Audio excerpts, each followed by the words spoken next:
It doesn't always happen with a bang. Sometimes, a house fails so slowly, you don't notice it, until it's too late to fix.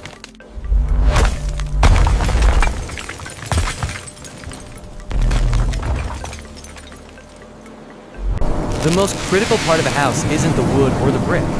It's the dirt underneath it. This is differential settlement. Many homes are built on expansive clay. When it rains, the soil swells like a sponge, lifting the house. When it dries, it shrinks, dropping the house. Do this enough times, and concrete creates a tension break.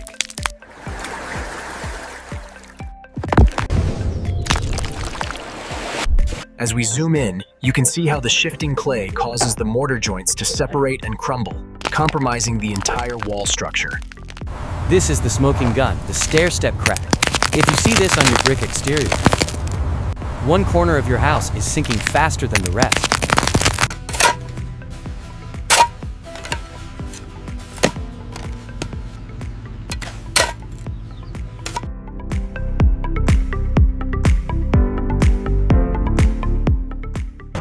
Fixing this is a massive engineering feat. We often use underpinning. Driving steel piers deep into the earth until they hit solid bedrock to physically lift the house back up. Never skip the soil test. $1 million house on a 10-cent foundation is worth $0.